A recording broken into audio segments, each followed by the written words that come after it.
എൻ്റെ പേര് മിൻറ്റു. ഞാൻ പാലാ രൂപത ഭരണങ്ങാനത്തു നിന്ന് വരുന്നു. കൃപാസന മാതാവിൻ്റെ മധ്യസ്ഥതയിൽ എനിക്ക് ഈശോ തന്ന എല്ലാ അനുഗ്രഹങ്ങൾക്കും ഞാൻ നന്ദി പറയാനാണ് ഇവിടെ നിൽക്കുന്നത്.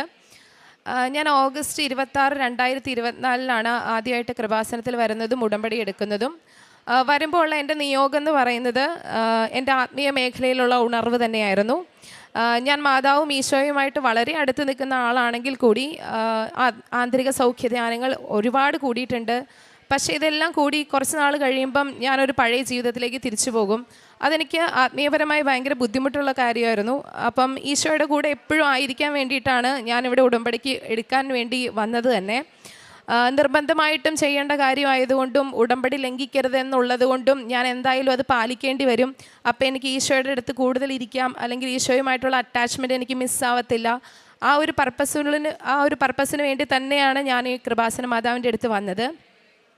6 നിയോഗങ്ങൾ എഴുതാമെന്നുള്ളത് കൊണ്ട് എൻ്റെ ആത്മീയ മേഖല കഴിഞ്ഞ ശേഷം ഞാൻ എൻ്റെ ഭൗതികമായ കാര്യങ്ങൾ എഴുതാൻ തുടങ്ങി. ഞാനിവിടെ വെച്ച നിയോഗങ്ങൾ എന്ന് പറയുന്നത്, ഞാൻ MG university Kottayam school of computer സയൻസിലെ റിസർച്ച് സ്കോളറാണ്. ഞാനവിടെ PhD ചെയ്തുകൊണ്ടിരിക്കുകയാണ്. അപ്പോൾ ഈ PhDയുടെ വർക്കിൻ്റെ ഭാഗമായിട്ട് എനിക്ക് കേരള സ്റ്റാർട്ടപ്പ് മിഷനിൽ നിന്ന് ഒരു റിസർച്ച് ഫണ്ട് സാങ്ഷൻ ആവുകയും ബെസ്റ്റ് റിസർച്ച് ഇന്നോവേറ്റീവ് പ്രാക്ടീസ് എന്ന് പറഞ്ഞിട്ട് ഒരു അവാർഡൊക്കെ കിട്ടി. അപ്പം അതിനോടനുബന്ധിച്ച് ഞാനൊരു ഇന്ത്യൻ പേറ്റൻറ്റിന് അപേക്ഷ കൊടുത്തിട്ടുണ്ടായിരുന്നു. ഇത് അപേക്ഷ സമർപ്പിക്കുമ്പം എനിക്കറിയില്ല, as per the Indian patent rule computer programs are not patentable എന്ന്. കാരണം നമ്മളുടെ ഈ ഒരു ജേർണി ലൈഫിൽ ആദ്യമായിട്ടാണ് ഞാൻ അറിയാണ്ട് ഇതിനകത്ത് വന്ന് പെട്ടുപോയ ആളാണ്. ലൈക്ക് പേറ്റൻറ്റ് എന്താണെന്നോ, സോഫ്റ്റ്വെയർ ഫീൽഡിൽ അല്ലെങ്കിൽ കമ്പ്യൂട്ടർ പ്രോഗ്രാംസിന് പേറ്റൻറ്റ് ഒരിക്കലും കിട്ടില്ല, അത് ഭയങ്കര ബുദ്ധിമുട്ടുള്ള കാര്യമാണെന്ന് എനിക്കറിയില്ല. ബട്ട് അൺഫോർച്ചുനേറ്റായിട്ട് ഞാൻ പേറ്റൻറ്റ് ഫയൽ ചെയ്തു. ഓൾമോസ്റ്റ് 2 lakhs അടുത്ത് റുപ്പീസ് യൂണിവേഴ്സിറ്റിയും കേരള സ്റ്റാർട്ടപ്പ് മിഷനൊക്കെ നമുക്ക് വേണ്ടി സ്പെൻഡ് ചെയ്യുന്നുണ്ട്.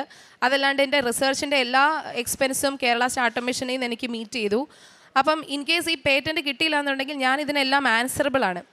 അപ്പോൾ എനിക്ക് ഈ ഒരു പ്രോസസ്സ് സ്റ്റാർട്ട് ചെയ്ത് ഇതിൻ്റെ പല ഹിയറിങ്ങും ഡോക്യുമെൻറ്റേഷനൊക്കെ കഴിഞ്ഞപ്പോൾ എനിക്ക് മനസ്സിലായി, ഇന്ത്യയിൽ ആകെപ്പാടെ 4 ടോപ്പ് മോസ്റ്റ് കമ്പനീസിന് മാത്രമേ സോഫ്റ്റ്വെയറിൽ കംപ്ലീറ്റ്ലി സോഫ്റ്റ്വെയർ അല്ലെങ്കിൽ കമ്പ്യൂട്ടർ പ്രോഗ്രാം ബേസ്ഡ് പേറ്റൻറ്റ്സ് കിട്ടിയിട്ടുള്ളൂ. അത് മൈക്രോസോഫ്റ്റ്, ബ്ലാക്ക്ബെറി പോലുള്ള ബിഗ് ഷോട്ട് കമ്പനീസ് മാത്രമാണ്. ഇത് നേരത്തെ അറിഞ്ഞായിരുന്നെങ്കിൽ ഒരിക്കലും ഞാൻ ഈ സംഭവം സ്റ്റാർട്ട് ചെയ്യത്തേ ഇല്ല. പക്ഷേ ഇതറിയാതെ ഞാൻ ഇതിനകത്ത് പെട്ടുപോയതുകൊണ്ട് എനിക്കിനി ഇത് കിട്ടാണ്ട് വേറെ നിവൃത്തിയില്ലാത്തൊരവസ്ഥയിലേക്ക് ഞാൻ എത്തി. അപ്പോൾ എൻ്റെ ഭൗതികമായ കാര്യങ്ങൾ ഞാൻ എഴുതിയ കൂട്ടത്തിൽ ഞാൻ എൻ്റെ പേറ്റൻറ്റിനെ എല്ലാം സമർപ്പിച്ച് ഞാൻ മാതാവിൻ്റെ അടുത്ത് അപേക്ഷ വെച്ചു. അങ്ങനെ ഇതിൻ്റെ ഓരോ പ്രോസസ്സിലൂടെ കടന്നു പോകുമ്പോഴും ഞാൻ ഉടമ്പടി തൈലം എടുത്തു, ഉപ്പ് ഉപയോഗിച്ചു. അങ്ങനെയാണ് ഞാനൊരു more than 500 number of pages ഇതിനു വേണ്ടി ഡ്രാഫ്റ്റ് ചെയ്തിട്ടുണ്ട്. ഈ ഓരോ പേജ് ഡ്രാഫ്റ്റ് ചെയ്യുമ്പോഴും ഞാൻ മാതാവിൻ്റെ മധ്യസ്ഥയിലൂടെ മാത്രമാണ് ഇത് ചെയ്തുകൊണ്ടിരുന്നത്. കാരണം എനിക്കറിയാം, എനിക്ക് മനസ്സിലായി നോർമൽ രീതിയിൽ ഇത് നടക്കുന്ന സംഭവമല്ല. എൻ്റെ ഫോർമുലാസ് ഒന്നും വർക്കാവില്ല. മാതാവിൻ്റെ not by merit only by grace എന്നുള്ള ഒറ്റ ഫോർമുല മാത്രമേ ഇതിനകത്ത് വർക്കാവുള്ളൂ എന്നുള്ള കാര്യം എനിക്ക് ഉറപ്പായി. അപ്പോൾ ഓരോ ഹിയറിങ് കഴിയുമ്പോഴും പേറ്റൻറ്റ് ഓഫീസിൽ നിന്ന് കൺട്രോളർ എൻ്റെ അടുത്ത് പറയുന്നുണ്ട്, how this is possible Mintu എന്ന് എൻ്റെ അടുത്ത് എപ്പോഴും ചോദിക്കുന്നുണ്ട്. കാരണം ഇതൊരു സോഫ്റ്റ്വെയർ ആണെന്ന് പുള്ളിക്ക് മനസ്സിലായി, എനിക്ക് മനസ്സിലായി കമ്പ്യൂട്ടർ പ്രോഗ്രാമാണ്, completely depends on computer program ആണെന്ന് മനസ്സിലായി. ഓക്കെ, വിൽ സീ എന്നൊക്കെ പറഞ്ഞിട്ട് ഒരു സ്കോപ്പ് പോലും ഇല്ലാണ്ട് പുള്ളി ലാസ്റ്റ് ഹിയറിങ് സ്റ്റോപ്പ് ചെയ്തു. അതൊരു ജൂൺ 16 ആയിരുന്നു. ജൂൺ 17 രാവിലെ ഞാൻ കൃപാസനത്തിൽ വന്നു. ഞാൻ വന്ന് മാതാവിൻ്റെ അടുത്ത് പറഞ്ഞു, എൻ്റെ ഫോർമുലയൊക്കെ ഫെയിലായിട്ടോ, ഇനി നിൻ്റെ ഫോർമുല മാത്രമേ വർക്കൗട്ട് ആവുള്ളൂ. അപ്പം ഇനി ഞാൻ വരുന്നത് ഇനി ഇവിടെ സാക്ഷ്യം പറയാനായിരിക്കണം എന്ന് ഞാൻ മാതാവിൻ്റെ അടുത്ത് പറഞ്ഞു. അങ്ങനെ ഓരോ ദിവസവും ഞാൻ നെഹെമിയ 1:11 ആ ഒരു വചനം ഉരുവിട്ട് പ്രാർത്ഥിച്ചുകൊണ്ടിരുന്നു.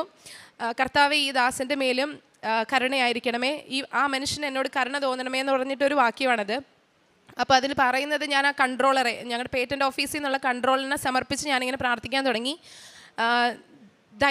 ധൈര്യം ആവശ്യമുള്ള സമയത്തും ടെൻഷൻ വരുന്ന സമയത്തൊക്കെ ബൈബിൾ എടുത്ത് ഞാൻ വായിക്കും. വളരെ പോസിറ്റീവായിട്ടുള്ള റിസൾട്ടുകൾ എനിക്ക് ഇങ്ങനെ മെസ്സേജുകളൊക്കെ വരാൻ തുടങ്ങി. മാത്രമല്ല, ഈ ഹിയറിങ്ങിൻ്റെ ഡ്രാഫ്റ്റ് ഒരു 15 ഡേയ്സിനുള്ളിൽ സബ്മിറ്റ് ചെയ്യണം. അത് സബ്മിറ്റ് ചെയ്യുന്ന ഒരു ലാസ്റ്റ് മിനിറ്റ് വരെ ഞാൻ മിസ്സായി പോയിട്ടുള്ള വളരെ ഇമ്പോർട്ടൻ്റ് ആയിട്ടുള്ളൊരു മാറ്ററൊക്കെ ദൈവം എനിക്ക് വെളിപ്പെടുത്തി തന്നു, മാതാവ് എനിക്ക് കാണിച്ചു തന്നു. അപ്പോൾ ഞാനങ്ങനെ വളരെ ക്ലിയർ ആയിട്ട് ഡ്രാഫ്റ്റെല്ലാം സബ്മിറ്റ് ചെയ്തു. ലാസ്റ്റ് ഞാൻ ഈ സബ്മിറ്റ് ചെയ്ത് കഴിഞ്ഞിട്ട് കോട്ടയത്ത് നിന്ന് ഭരണങ്ങാനം വരെ പോകുന്നത് ഡ്രൈവ് ചെയ്താണ്. അപ്പോൾ ഞാൻ ഈ ഡ്രൈവ് ചെയ്യുന്ന സമയത്തൊക്കെ ത്രൂ ആയിട്ട് കരയുക. കാരണം എനിക്കറിയാം ഒന്നുമില്ല, ലൈക്ക് എന്നെക്കൊണ്ട് സാധിക്കുന്ന ഒരു മാറ്ററേ അല്ല, ഇതൊരു 0 ചാൻസ് മാത്രമാണ്. മാതാവ് ഇറങ്ങി വരാണ്ട് എനിക്ക് ഒന്നും കിട്ടത്തില്ല എന്നുള്ളൊരു റീസൺ എനിക്കറിയായിരുന്നു. അപ്പം ഞാൻ ഈ ഡ്രൈവ് ചെയ്ത് പോകുന്ന വഴിക്ക് എനിക്ക് ഭയങ്കരമായിട്ടുള്ളൊരു സങ്കടം ഉണ്ടായിരുന്നു. ഞാനൊരു 1 ഇയറായി ഉടമ്പടിയിൽ തന്നെയാണ്. അപ്പം എൻ്റെ വീട്ടിലുള്ള എല്ലാവരും ഉടമ്പടിയിലാണ്. എല്ലാവരും ഞങ്ങൾ കുർബാനയും കുമ്പസാരവും എല്ലാം ആയിട്ട് വളരെ നല്ല ആത്മീയ ജീവിതം നയിക്കുന്നവരാണ്. ഇവർക്കെല്ലാവർക്കും മാതാവിൻ്റെ സുഗന്ധ തൈല അഭിഷേകവും മഴവില്ലും എല്ലാം കാണുന്നുണ്ട്. എനിക്ക് മാത്രം ഇന്നേ വരെ ഇതൊന്നും കിട്ടിയിട്ടില്ല. അപ്പം എൻ്റെ ഉള്ളിൽ അതൊരു ഭയങ്കര സങ്കടമായിട്ട് കിടക്കുന്നുണ്ട്. അപ്പം ഞാൻ ഈ പേറ്റൻറ്റിൻ്റെ ഫയലൊക്കെ സബ്മിറ്റ് ചെയ്തിട്ട് ഞാൻ ഈ തിരിച്ച് കരഞ്ഞുകൊണ്ട് പോകുന്ന വഴിക്ക് എനിക്ക് കുറേ തവണ ഓൾമോസ്റ്റ് ഒരു 10 ടൈംസ് എനിക്ക് മാതാവിൻ്റെ മുല്ലപ്പൂവിൻ്റെ സുഗന്ധാഭിഷേകം കിട്ടി. അപ്പോൾ എനിക്ക് ഉറപ്പായി, ഓക്കെ, മാതാവിൻ്റെ ഫോർമുല വർക്കൗട്ട് ആവാൻ തുടങ്ങിയിട്ടുണ്ട്, ഇനി എനിക്ക് എന്തായാലും പേറ്റൻറ്റ് കിട്ടും എന്നുള്ള ധൈര്യത്തിൽ ഞാനിരുന്നു. ജൂലൈ 15 എനിക്ക് ഇന്ത്യൻ പേറ്റൻറ്റ് ഓഫീസിൽ നിന്ന് government of India patent sanction ആയി എന്ന് പറഞ്ഞിട്ട് എനിക്ക് സർട്ടിഫിക്കറ്റ് കിട്ടി. അതായത് ഇന്ത്യയിൽ 5ാമത്തെ കംപ്ലീറ്റ്ലി സോഫ്റ്റ്വെയർ ഡിപ്പെൻഡൻറ്റ് പേറ്റൻ്റ് ആണ്. ഇതുവരെ കിട്ടിയിട്ടുള്ളത് മൈക്രോസോഫ്റ്റിനും ബ്ലാക്ക്ബെറി, എറിസൺ എന്നൊക്കെ പറഞ്ഞിട്ട് ടോപ്പ് മോസ്റ്റ് കമ്പനിക്ക് മാത്രം. MG യൂണിവേഴ്സിറ്റിയുടെ ചരിത്രത്തിൽ സ്കൂൾ ഓഫ് കമ്പ്യൂട്ടർ സയൻസിൽ നിന്ന് കമ്പ്യൂട്ടർ സയൻസിൽ കിട്ടുന്ന ഏറ്റവും ആദ്യത്തെ പേറ്റൻ്റാണ്. അങ്ങനെ ഒരു ചരിത്രമായി മാറാൻ മാതാവിൻ്റെ മധ്യസ്ഥതയിൽ എനിക്ക് ഈശോ വലിയ അനുഗ്രഹം നൽകി എന്നെ അനുഗ്രഹിച്ചു. ഈ PhDയുടെ ഭാഗമായിട്ട് ഞങ്ങൾക്ക് കുറേ മിനിമം ക്രൈറ്റീരിയാസ് വേണം. ജേണൽ പബ്ലിക്കേഷൻസ്, പേപ്പർ പ്രസൻറ്റേഷൻസ്, ഇതെല്ലാം ഇവിടെ എന്ന് ഉടമ്പടി ഞാൻ എടുത്തോ അന്ന് മുതൽ എൻ്റെ പേപ്പർ പബ്ലിഷ് ആവാൻ തുടങ്ങി. അന്ന് മുതൽ എനിക്ക് കോൺഫറൻസ് പ്രസൻറ്റേഷൻസ് കിട്ടാൻ തുടങ്ങി. ദെൻ എനിക്കൊരു ബെസ്റ്റ് പേപ്പർ അവാർഡ് കിട്ടി. പിന്നെ ഞാൻ വർക്ക് ചെയ്തുകൊണ്ടിരുന്നത് ഒരു പ്രൈമറി ഡേറ്റ സെറ്റിലാണ്. PhD ചെയ്യുന്നവർക്കറിയാം, പ്രൈമറി ഡേറ്റ സെറ്റിൽ നമുക്ക് കുറേയേറെ ഇഷ്യൂസ് വരും. ആ ഒരു ഡേറ്റയുടെ വാലിഡിറ്റി എന്ന് പറയുന്നത് ഭയങ്കര ഇമ്പോർട്ടൻ്റ് ആണ്.